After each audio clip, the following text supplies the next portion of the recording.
Imagine this. You're a royal physician deep inside the royal palace of Madrid. The year is 1834. Spain is quiet but not peaceful. The king is dead. You've been summoned to his private chambers, not to mourn, not to pray, but to carry out a task so unusual, so disturbing, that it sends a chill down your spine. Standing before you is Queen Regent Maria Christina. Her eyes are swollen, her face pale with grief. But her voice is steady when she speaks. We need you to preserve ... it. Your eyes drift to the bed. There lies King Ferdinand VII, lifeless, but still imposing.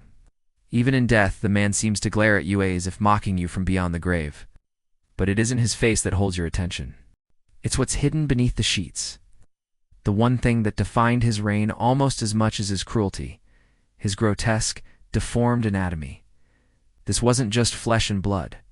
This was a symbol of everything Ferdinand's rule stood fort-wisted. Oversized, humiliating, and devastating to everything it touched. They'll never tell this part in your school books. The Vatican sealed it in archives. Historians whispered it behind closed doors. But today, we open those doors wide. To understand Ferdinand VII, you must first understand the curse he was born into. He was the product of centuries of inbreeding. The Habsburgs and Bourbons had intermarried, so many times that their bloodlines had become a genetic nightmare. By the time Ferdinand was born on October 14, 1784, his body was already carrying the scars of royal arrogance. His parents were first cousins, and nature, it seems, had had enough. As a child, Ferdinand was quiet, withdrawn. But as he entered adolescence, something became horrifyingly clear to his doctors. His ... member was growing abnormally.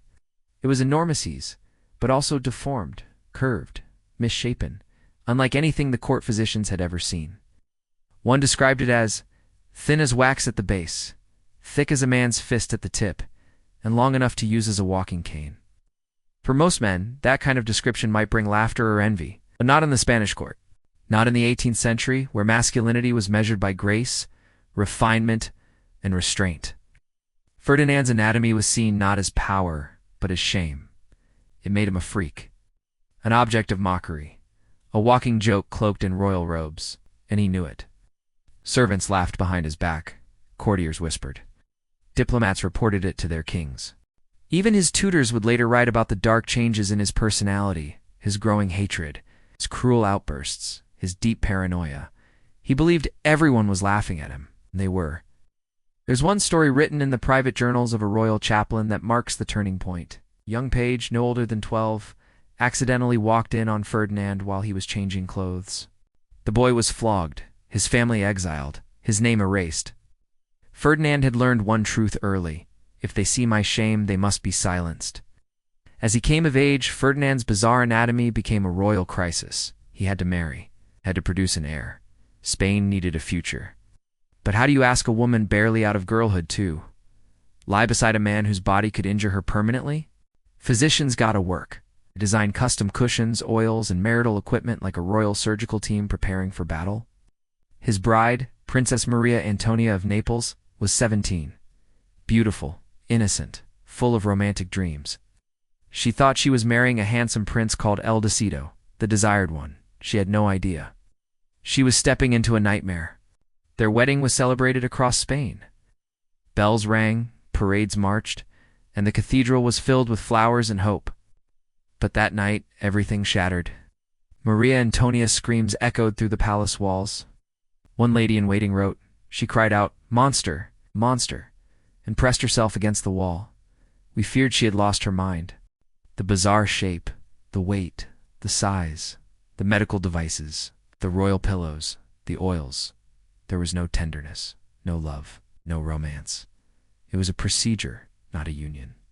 She was sedated with laudanum just to endure it. And that was just the beginning.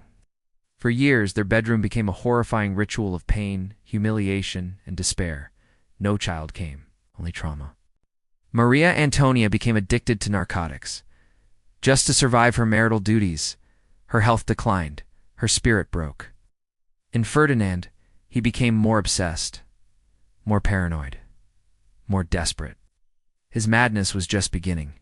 After the failed wedding nights, You might imagine that someone like Ferdinand would have stepped back, reflected, softened, maybe even matured.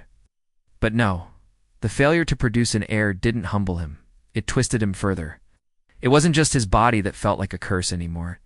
It was everyone around him. His doctors, his servants, his wife, the diplomats, the court, the whispers. They weren't just laughing now. He believed they were plotting. Ferdinand became a man consumed by the belief that everyone was mocking him and everyone was against him. And you know what? He wasn't entirely wrong. Behind his back, nobles referred to him with cruel nicknames.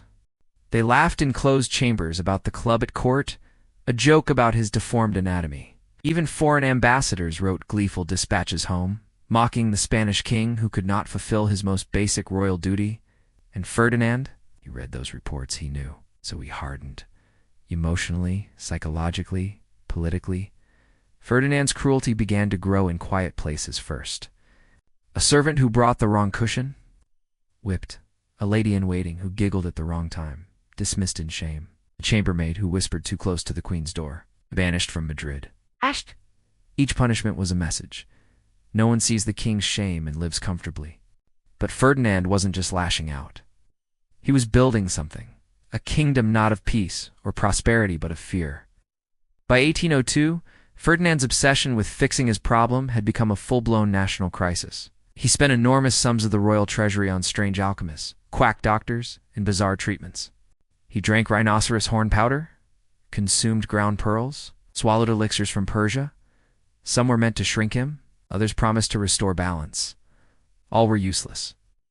But he was desperate, and desperate men become dangerous. His court became a stage 4 horror masked as hope. Craftsmen were ordered to create restraint devices, soft leather straps, and padded fixtures, meant to secure Maria Antonia during their encounters. These were made by the same artisans who made the king's saddles and war gear. They were functional, cold, clinical, and deeply disturbing.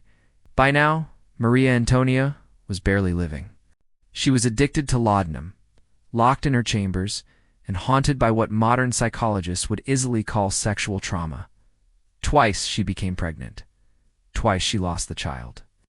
The palace didn't call it a loss. They called it a failure. He accused his wife of sabotage, throwing herself around during pregnancy to ensure a miscarriage. He began suspecting witchcraft, poison, liberal conspiracies, anything but the truth, that he himself was the problem. He plotted. She was destroyed by the weight of his shame and his obsession. Grieve? Because in his eyes, Maria Antonia wasn't a wife. She was a tool, a failed device. And the machine of monarchy had to keep running. But behind the velvet curtains, darker things were happening. The palace apothecary, the man who had treated the queen, was found dead.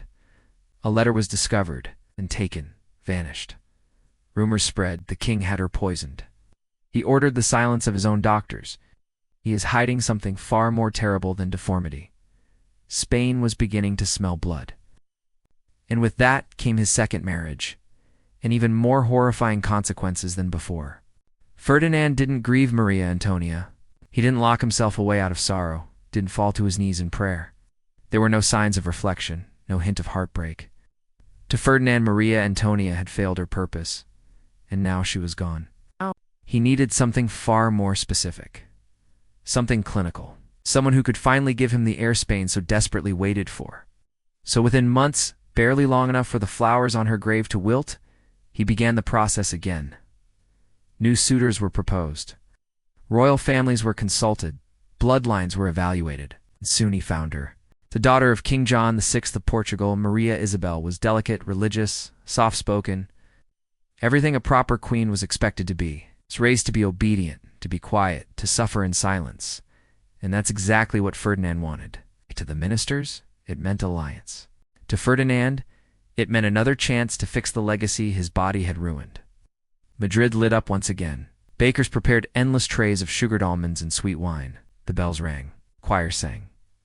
Many in the palace had seen what happened to Maria Antonia. Some had heard her cries. Others had cleaned her blood. The machine of monarchy had restarted.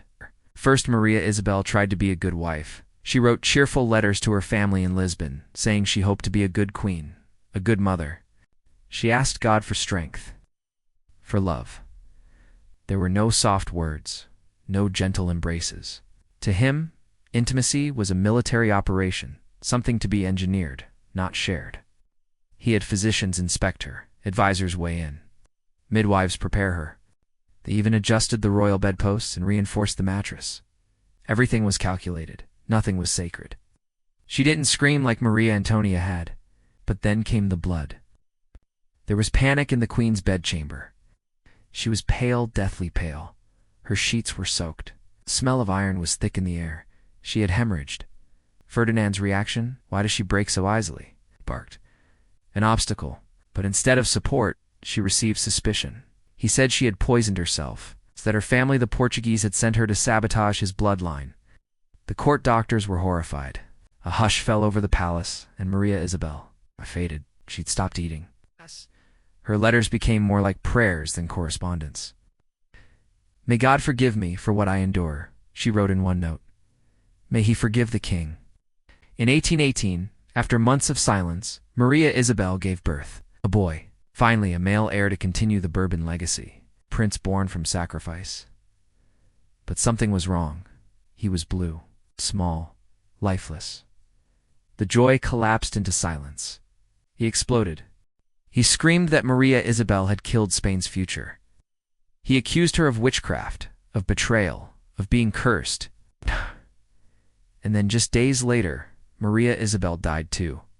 Officially, the court declared it complications from childbirth, but the whispers said something different.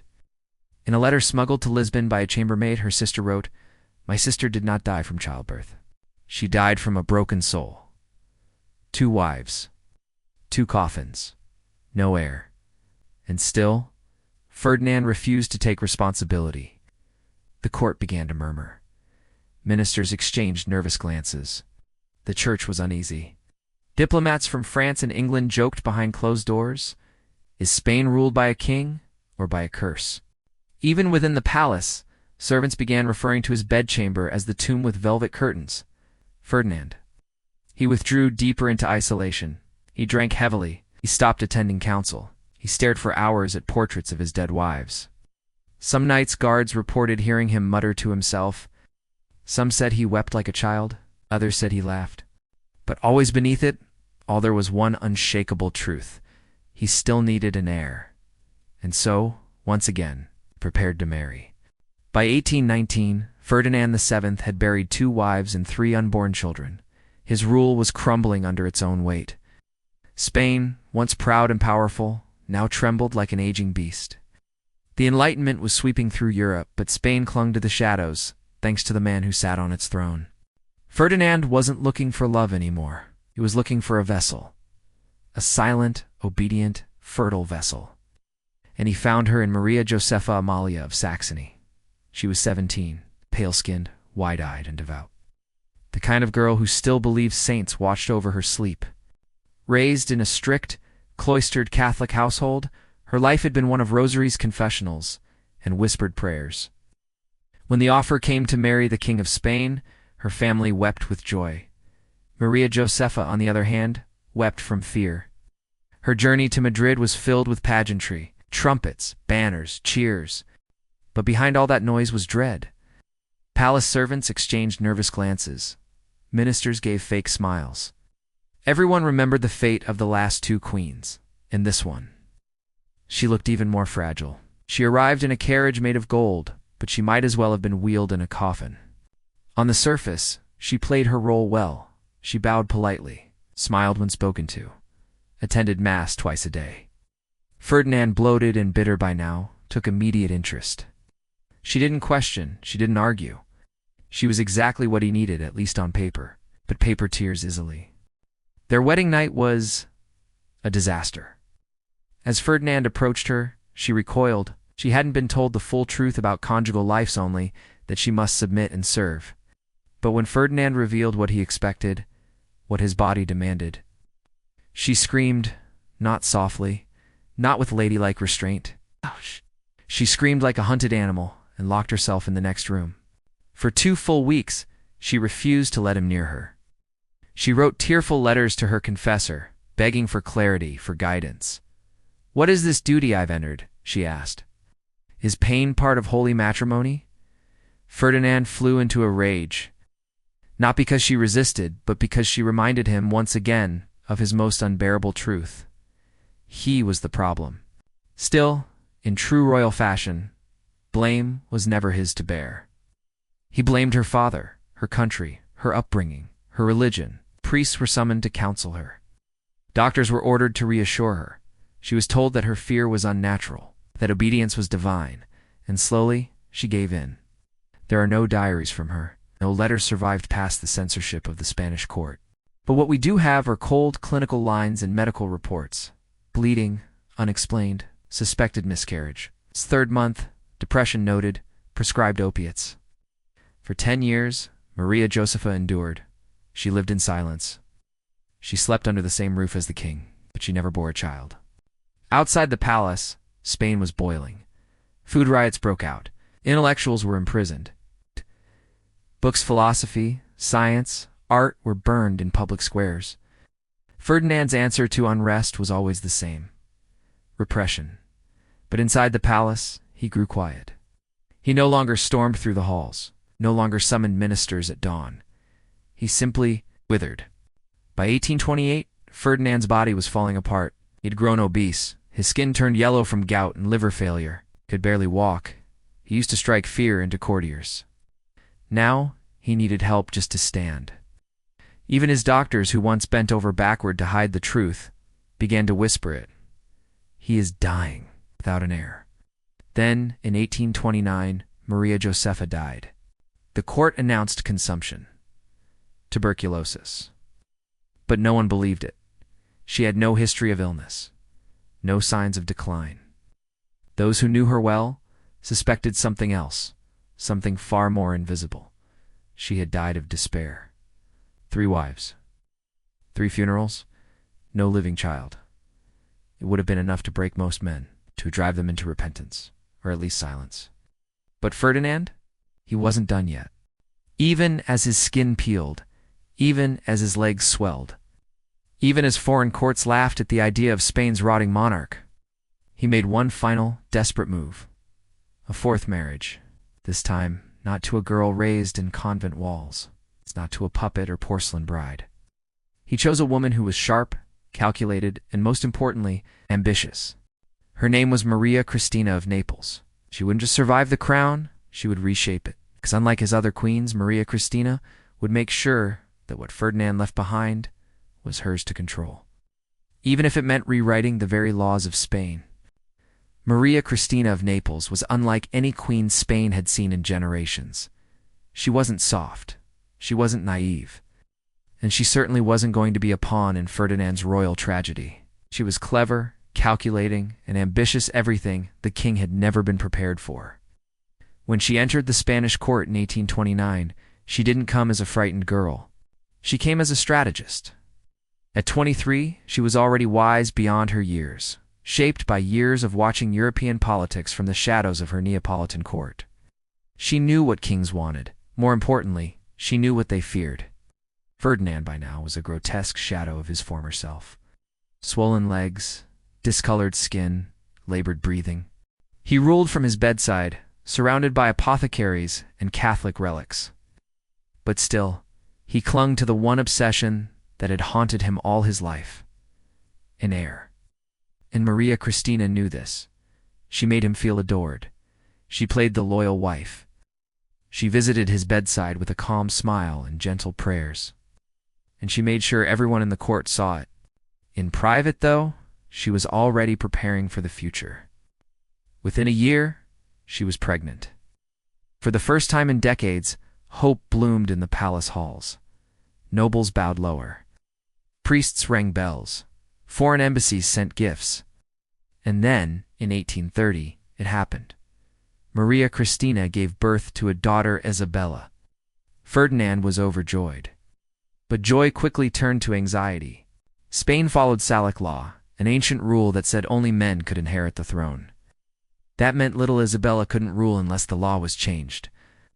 And so, against centuries of tradition, Ferdinand made a controversial move.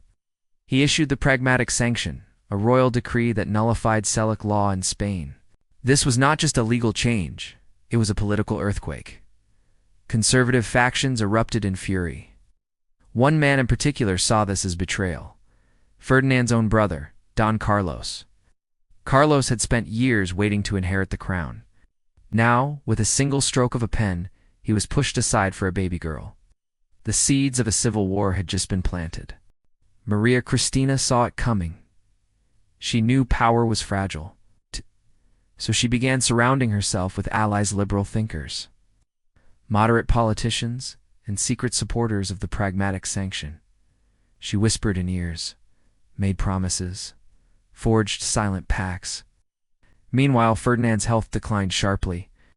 His final years were a horror show. Boils covered his legs. His voice grew faint.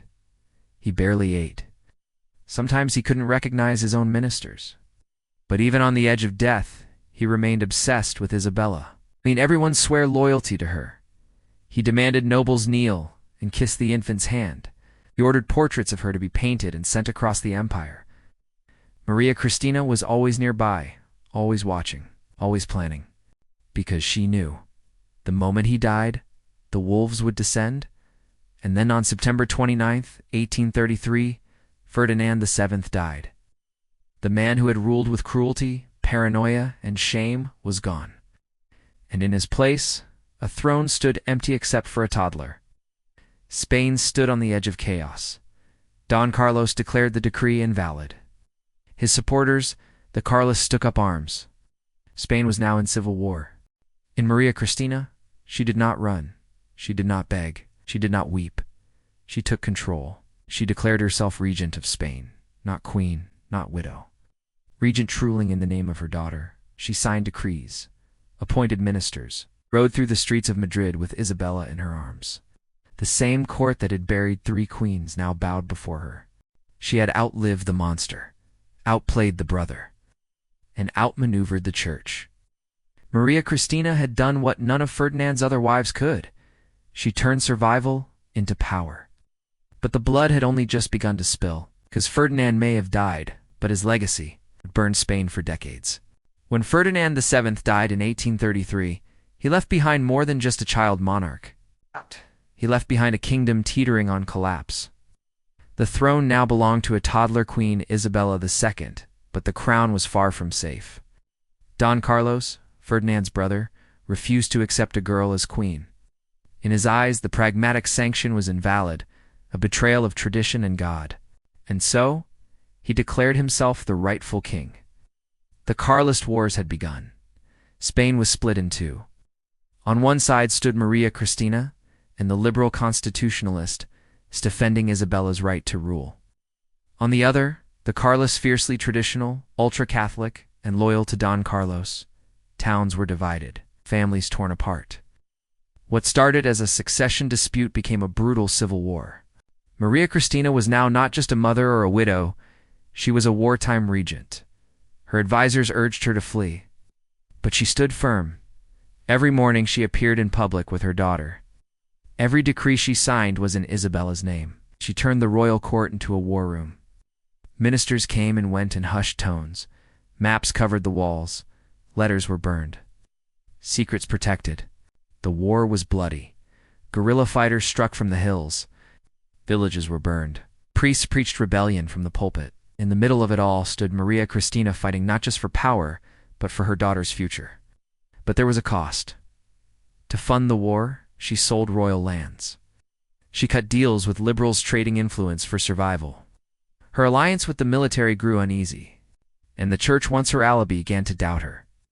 Accusations flew that she was too friendly with reformers, that she planned to abolish old laws, that she was no longer just a regent, but a queen in all but name.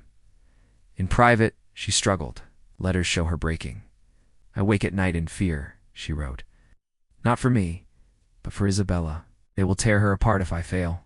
Meanwhile, Don Carlos gained ground. His army took towns. His supporters grew. They paraded in the streets, chanting for the old order, for the king who never was. But Maria Christina would not give up. In 1839, after 6 years of war, the tide turned. A peace agreement was signed, the Convention of Vergara. Some Carlist leaders defected. The bloodshed paused, but it was a fragile peace. Maria Christina had kept the crown on Isabella's head, but she had made enemies everywhere. Liberals who said she sold out, conservatives who said she gave up too much, generals who believed she had become too powerful, priests who whispered that she had abandoned the faith, and the people, they were tired. Tired of war, tired of hunger, tired of kings and queens who ruled from golden chairs, while Spain bled in the dirt. Maria Christina had won the war, but she was about to lose the court, and as Isabella grew older, the question began to rise. Was the daughter of a broken king and a cunning queen ready to rule a country soaked in blood? By 1840, Queen Isabella II was just 10 years old. She wore a crown, sat on a throne, and smiled for paintings, but she ruled nothing. Her mother, Maria Christina, still controlled Spain, but her enemies had grown bolder. The fragile peace after the Carlist War had fractured. The liberals she had once allied with now accused her of corruption. The church distrusted her reforms. The generals demanded more power. Maria Christina, once the power behind the throne, was now surrounded by knives. It started with whispers. That she took bribes, that she had secret lovers, that she ruled not for Isabella, but for herself. Her reputation, once forged in war, began to erode in politics. And then the whispers turned into action. In 1840, a coalition of generals and politicians demanded reforms. They wanted new constitutions, limits on royal power, and stronger rights for citizens. Maria Christina resisted. She called it betrayal, but resistance only made her weaker. Riots erupted. Riots spread across Madrid. The army, once loyal, turned against her. That same year, under growing pressure, Maria Christina was forced to resign as regent. She left Spain in disgrace, boarding a ship to France with her daughters. Isabella, now only 10, was left behind queen in name, but alone in power. A new regent was appointed, General Baldomero Espartero, a hero of the Carlist War. He was a soldier, not a noble, a man of the people. And for the next 3 years, he ruled with a firm but popular hand. Isabella grew up watching all of this. She saw her mother cast out, saw the generals take control. She learned that crowns were not protection, they were targets. By the time she turned 13, she had been dressed, paraded, trained, and told what to say but never asked what she wanted. She was surrounded by men who wanted to shape her, control her, use her. Espartero tried to modernize Spain. He opened schools, expanded railroads, curbed noble privileges, but his power waned quickly. He was too blunt, too direct, made enemies in the church and aristocracy. And by 1843, just 3 years later, he too was overthrown. The liberals, desperate to avoid another regency, made a bold decision. They declared Isabella of age to rule at just 13. She was officially crowned, not as a puppet, not as a figurehead, but as Queen of Spain. The crown now rested fully on her young head. The moment she took power, a new chapter of chaos began. Because Isabella, shaped by manipulation, paranoia, and betrayal, was not a savior. She was her father's daughter. Her reign would mirror his in terrifying ways. Lust, scandal, madness, revolt. Spain had survived Ferdinand. Now it had to survive Isabella. At 13, Isabella II became Queen of Spain. But she wasn't ready on. Neither was Spain. The people wanted peace. The generals wanted control. The nobles wanted favor. And Isabella, she wanted to survive. Her reign began in confusion. Ministers argued. Laws shifted. Alliances changed weekly. She sat in royal meetings, silent and watched. But inside, she was learning, watching, calculating. She had grown up in a palace of betrayal. She knew how power worked, and she would not be powerless again. By 15, Isabella had begun asserting herself. She demanded more say in court. She pushed out old advisors, but with power came danger. The Spanish elite began searching for a husband. They believed marriage would stabilize her image, rein her in. In 1846, at just 16, Isabella was forced to marry her cousin Francisco de. It was a political match. It's a safe choice, but not a happy one. Francisco was delicate, religious, and according to many sources interested in women. Isabella despised him. Their wedding night was a disaster. Rumors flew through Madrid that Francisco wore lace to bed and cried during the ceremony. Isabella mocked him openly, called him her sister. Within months, she began taking lovers, soldiers, courtiers, foreign nobles. Her bedroom became the center of court intrigue. Illegitimate children, scandalous affairs, whispered pregnancies. No one knew who fathered what. But official portraits showed the royal family smiling as if everything was fine. The people were not amused, neither was the church. Spain was still deeply Catholic. Its queen was living like a libertine. Her enemies grew, her supporters turned. The country descended into confusion. Elections were rigged. Newspapers were censored. Protests were crushed. Isabella, barely 20, was becoming a symbol of everything that was wrong with Spain. But she didn't care, or at least she pretended not to. She built lavish palaces, hosted extravagant balls, rewarded her lovers with titles and estates. While peasants starved, she danced in diamonds, yet the crown weighed heavier every day. Her own ministers distrusted her. Generals plotted behind her back. In 1854, a military uprising, led by General O'Donnell, shook Madrid. Isabella survived. But just barely. She was forced to make concessions, appoint new ministers, pretend to reform. But nothing changed. The scandals continued. Her husband withdrew into isolation. Her children, many rumored to be fathered by other men, were raised in a court of whispers and deceit, and Isabella, she kept smiling. By the 1860s, the situation was critical. Spain's economy was collapsing. The military was restless. The public was furious. Every day, more voices called for revolution. And in 1868, it came. A coalition of liberals, moderates, and military officers rose up. It was swift, brutal, and effective. Ow. Isabella was forced to flee. She boarded a train to France alone, disgraced, dethroned. Her reign had lasted over 2 decades. It had begun with a girl forced into power. It ended with a queen chased from her own kingdom. But even in exile, Isabella refused to admit failure. She insisted she was still queen. She held court in Paris, issued royal decrees, named successors. Yet Spain had moved on. A new era was beginning, one that would try to clean the bloodstains Ferdinand and Isabella had left behind. But history never forgets. And for decades to come, Spain would live in the long shadow of a family cursed by power. Isabella II may have lost her throne, but she never gave up her crown. When she arrived in France in 1868, she didn't see herself as a defeated monarch. She saw herself as a queen in waiting. Her exile wasn't quiet. In Paris, she set up a miniature court. She dressed in royal robes. She issued decrees. She received ambassadors. To her, nothing had changed. But the world around her had. Spain was now ruled by revolutionaries. The monarchy had been declared abolished.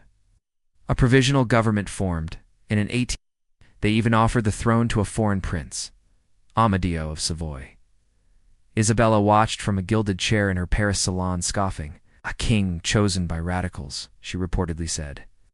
"It will not last." And she was right. Amadeo's reign collapsed within 3 years.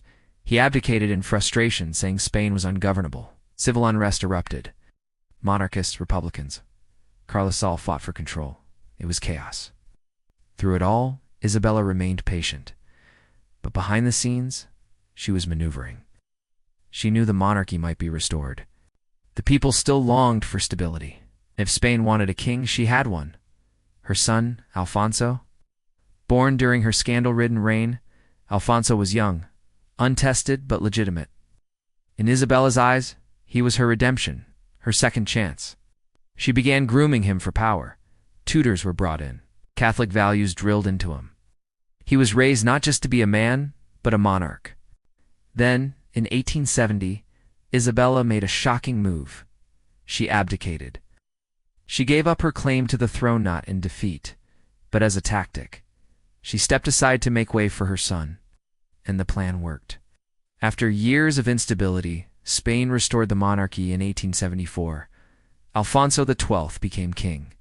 At just 17, he returned to Madrid not as the son of a disgraced queen, but as the symbol of national rebirth. Crowds cheered, church bells rang, politicians smiled. But behind the celebration was a deeper truth. Alfonso's crown had been built on decades of blood, scandal, and betrayal. He ruled wisely for a time. He avoided his mother's mistakes.